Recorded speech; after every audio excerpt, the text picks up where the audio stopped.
Bouh! Bonjour! Ouh. En ce temps de nouvelle année, oui, je suis un petit peu en retard, il est communément admis de prendre des bonnes résolutions.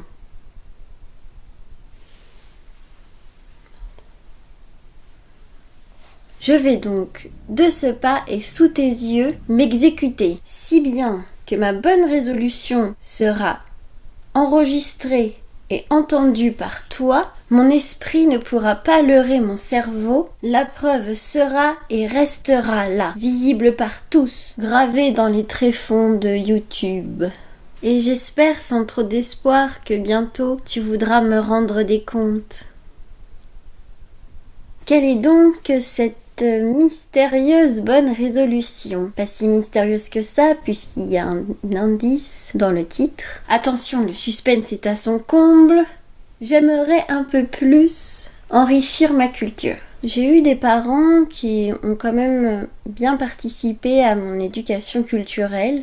Ils m'ont relativement transmis beaucoup de choses. Je viens d'un milieu modeste, mais non loin de souffrir du manque de confort. J'ai donc un rapport plutôt bon avec la culture. Je dis plutôt parce que il y a des trucs qui pêchent quand même, surtout au niveau des sorties culturelles, mais j'y reviendrai après. Je ne vois pas du tout la culture d'un mauvais œil, c'est même le contraire. Il y a tellement d'objets culturels qui font partie maintenant de moi et qui m'ont construit au point de faire presque partie de mon ADN maintenant. Et bien sûr, en tant que créatrice, j'ai besoin de culture. C'est ce qui m'enrichit, ce qui me nourrit. C'est la nourriture qui soigne l'esprit. Sinon, pour te situer, j'adore lire. C'est vraiment quelque chose qui me tient beaucoup à cœur, la lecture. Le problème, c'est que je suis loin, très très loin d'être une lectrice assidue. Mais vraiment très loin. Je lis quoi ?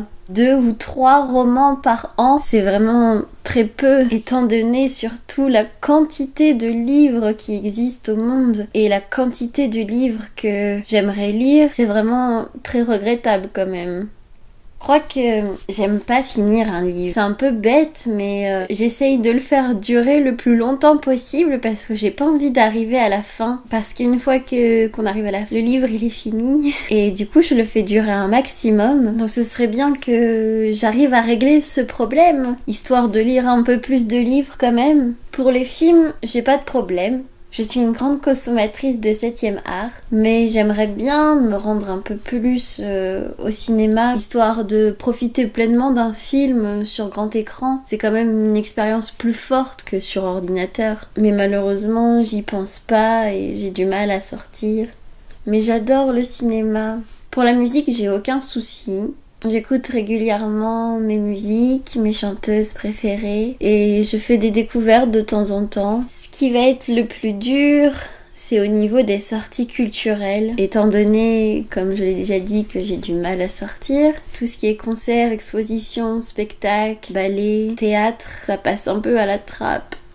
Et je trouve ça tellement malheureux parce qu'il y a plein de choses à voir et j'aimerais beaucoup pouvoir sortir, prendre l'air, me promener en découvrant, en observant, en admirant. Puis encore plus que le cinéma, tout ce qui est spectacle, théâtre, concert, c'est des expériences encore plus fortes puisque c'est en direct. Dans le concert, on sent les vibrations de la musique. Au théâtre, on a les gens qui sont sur scène. C'est toujours agréable. Mais voilà, c'est un peu le néant total à ce niveau-là.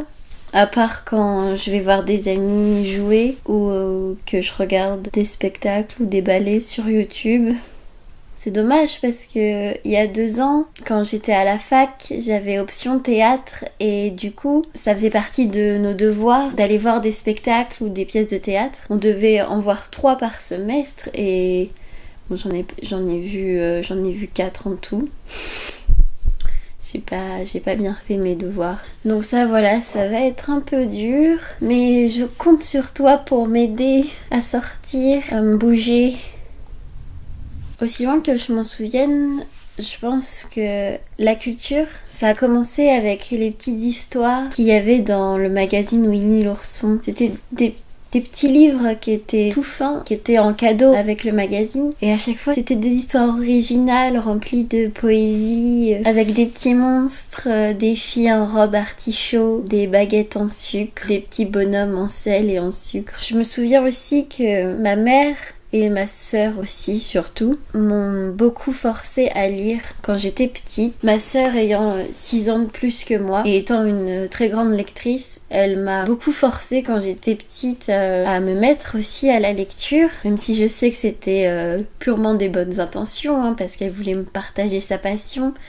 Le problème c'est qu'elle le faisait de manière trop forcée pour moi. C'est pas un partage. Et moi je ne suis pas du tout de nature à aimer qu'on me force. Comme je percevais ça comme des ordres ne supportant pas l'autorité, ça allait contre ma nature et donc du coup ça m'a créé un dégoût. Du coup je lisais pas. Je faisais le contraire de ce qu'on me forçait à faire. Heureusement, après, il y a eu un déclic qui est survenu quand je suis rentrée au collège. C'est quand j'ai lu la saga À la croisée des mondes. Ma sœur m'avait un peu forcé la main pour le lire. Mais cette fois, disons que j'ai réussi à me décider à le lire. Ça me faisait envie. Donc c'est pour ça que j'ai réussi et j'ai pas été déçue. Au contraire, c'est là que j'ai compris vraiment le pouvoir de la lecture sur moi, parce que ça m'a transcendée, quoi. J'ai compris ce que c'était vraiment de lire et ce que c'était de ressentir tout ça pendant qu'on lisait. L'effet que ça avait sur mon esprit, c'était magique, quoi. Et donc de là après, j'ai commencé à devenir une vraie lectrice, on va dire. Même si je mettais beaucoup de temps à lire, je suis devenue une vraie lectrice. Et surtout après, avec quand j'ai découvert les classiques aussi au collège, avec Zola, qui était un vrai coup de cœur. Tout ça, enfin... J'ai continué après à lire de temps en temps. Mes parents regardaient beaucoup de films. J'ai baigné vraiment beaucoup dans la culture cinématographique. Notamment avec les Disney, hein, comme à peu près tout le monde de ma génération. Puis les Miyazaki aussi. Et tous les films que regardaient mes parents. J'ai eu des coups de cœur dans ce que mes parents regardaient. Et puis un jour, j'ai vraiment découvert Tim Burton. Parce que j'avais déjà vu L'étrange Noël de Monsieur Jack quand j'étais petite. Bon, c'était un film qui m'avait beaucoup marqué, mais je l'avais pas associé au réalisateur, et je crois que du coup c'est grâce à mes parents qui un soir avaient choisi de regarder Charlie et la chocolaterie. Et là, pareil, devant le coup de cœur imminent, j'ai commencé un peu à m'intéresser à Tim Burton, avec Big Fish aussi. Puis après, je suis devenue une grande fan, mais ça j'y reviendrai un autre jour. Pour la musique, il y avait en tout premier les chansons de Pierre Chêne. Quand je pense à musique et moi enfant, je pense à Pierre Chêne.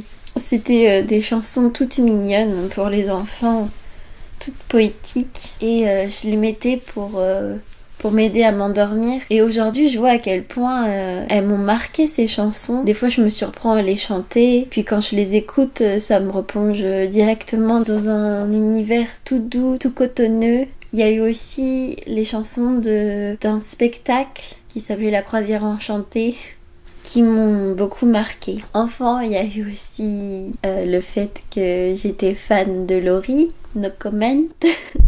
Enfin, j'en ai pas honte du tout, hein. Et un peu plus tard, ensuite, j'ai d'abord suivi les goûts de ma sœur, qui écoutait notamment Edith Piaf, Georges Brassens, les vieux de la vieille. Et puis grâce à mon père aussi, qui aimait Jacques Brel, j'ai donc pris goût à la bonne musique française, les chansons à texte. Et puis ado, j'ai eu ma période pop-rock et Avril Lavigne, mais ça j'y reviendrai plus tard. Donc la seule chose que je déplore, c'est que mes parents m'ont très peu emmenée à des sorties culturelles. Je crois jamais à des expositions. Je retiens quand même le spectacle La Croisière Enchantée que ma maman m'avait emmené voir quand j'étais petite. C'était à Paris, dans une péniche. On se baladait sur la Seine et il y avait 2 petits lutins qui chantaient des chansons, des jolies petites chansons. J'avais beaucoup apprécié et j'en garde un très doux souvenir. Il y a eu le concert de Laurie aussi, mais il était plutôt pas mal quand même. Je m'en souviens plus très bien, mais enfin il y avait plein de choses quoi. Il y avait plein de mises en scène, elle avait plein de costumes. Je me souviens, c'était quand même pas mal fichu.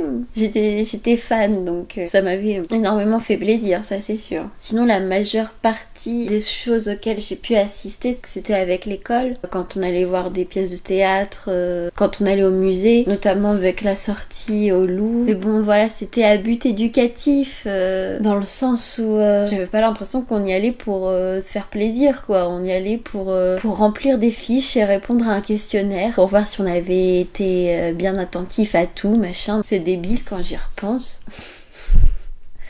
Non, mais ça me fait rire quand j'y repense parce que oui, on avait nos fiches, on devait remplir au questionnaire. Enfin, c'était vraiment dans le but, comme c'était très scolaire au final. On faisait ça de manière très scolaire. C'était pas pour se faire plaisir vraiment à découvrir des choses et entre guillemets c'était dans ce but-là, mais on n'avait pas l'impression. Donc du coup, c'était beaucoup moins plaisant, quoique rafraîchissant quand tu passes tes journées assis dans une salle de classe lugubre.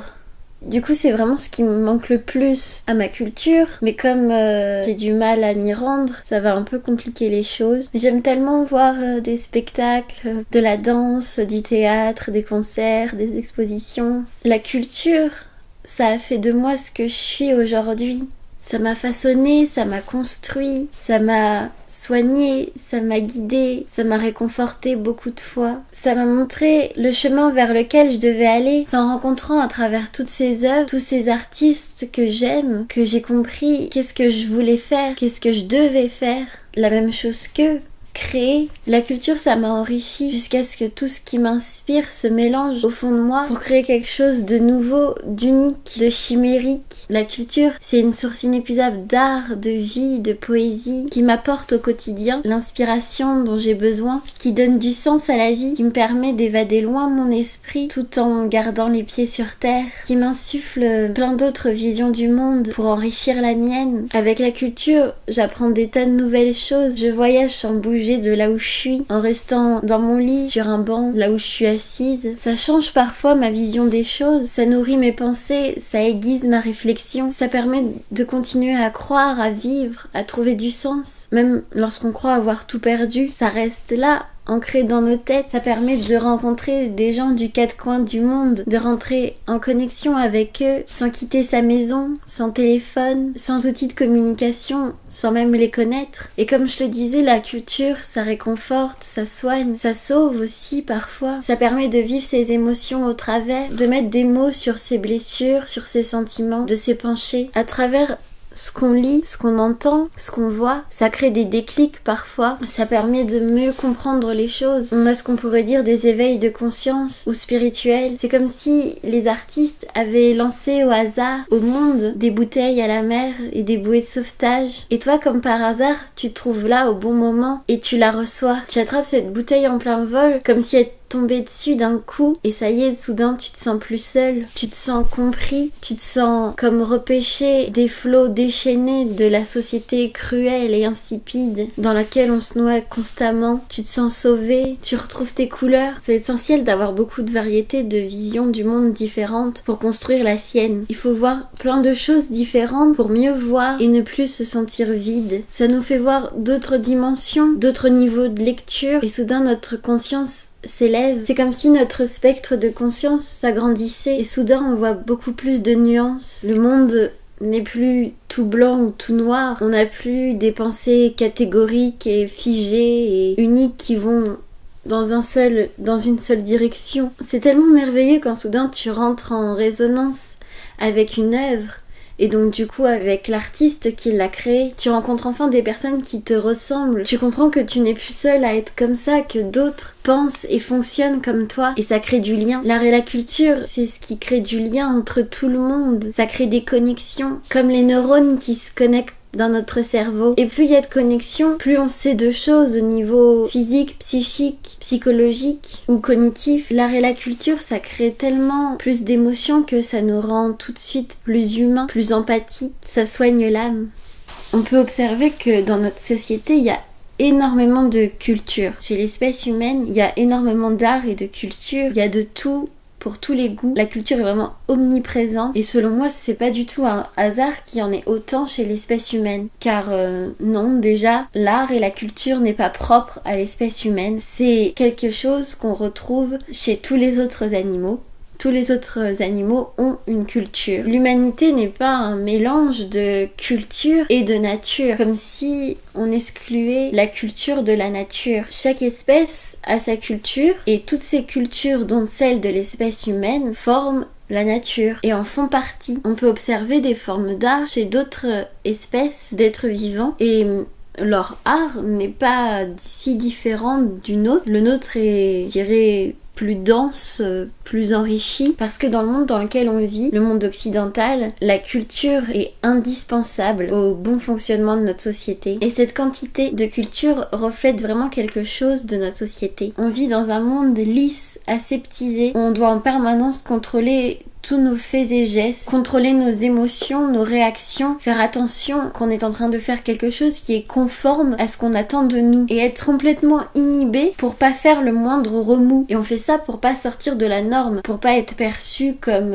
bizarre, débile ou même fou. En somme, nous ne vivons pas. À cause de ce conformisme, nous ne laissons pas libre cours à nos émotions. Nous nous restreignons, nous nous freinons, nous nous contrôlons en permanence. Nous vivons rangés, bien protégés, mis au chaud dans des bonnes petites cases. Nous faisons alors extrêmement peu d'expérience, car chacun accepte de vivre cette vie dictée par la pensée commune. Métro, boulot, dodo. On suit la norme, celle de se marier, de devenir propriétaire d'une maison, de faire des enfants. L'art et la culture sont donc primordiales pour vivre à travers ce que nous voyons, lisons, écoutons, pour pouvoir vivre des émotions, vivre des aventures, des expériences de toutes sortes qui nous font grandir et mûrir. C'est pour cela que chez l'espèce humaine, plus que chez n'importe quelle autre espèce, la culture est en aussi grande quantité. Elle est indispensable au bon fonctionnement de nos êtres et du groupe que forment ces êtres. Pour moi, l'art et la culture n'a absolument rien de superficiel et bien au contraire. Elle a une utilité et pas des moindres. Elle crée une sorte d'équilibre entre le contrôle et le chaos, l'ordre et le désordre. Sans ça, et je sais que je m'avance beaucoup en disant cela, surtout que c'est purement un avis personnel, c'est fondé selon ma propre logique, mais je pense que l'espèce humaine ne pourrait pas survivre. Et c'est pas pour rien, selon moi, qu'on entend les artistes dire que bien souvent, ils n'ont pas choisi d'être artistes, que faire de l'art pour eux, c'était un besoin vital, que c'était soit ils faisaient leur œuvre, soit ils mouraient. Donc voilà comment j'aimerais rencontrer plus d'objets culturels, lire plus assidûment, me motiver à aller voir des spectacles, du théâtre, des concerts, des expositions et aller au cinéma grâce à toi. Et puis te partager ces expériences, crier avec joie mon amour pour tel ou tel objet, diffuser mon enthousiasme et peut-être te faire découvrir des choses. Je vais donc te parler principalement de littérature, de cinéma, musique, d'exposition, de théâtre, de danse, de spectacle, mais s'il y a des choses que je rencontre qui ne font pas partie de ces catégories, par exemple le jeu vidéo, je n'hésiterai pas à t'en parler. J'ai plutôt un bon instinct et je suis pas trop difficile, donc du coup je me trompe rarement quand je fais l'expérience d'un objet culturel que j'ai moi-même choisi. Je suis souvent ravie de ma découverte et je fais souvent des bonnes découvertes. J'ai donc beaucoup de choses à te partager et j'ai toujours envie de partager ça avec tout le monde. Tout le plaisir, toute la joie, toutes les émotions, toute la mélancolie qu'une œuvre aura pu me procurer. Parce que l'amour, ça se diffuse et ça se partage.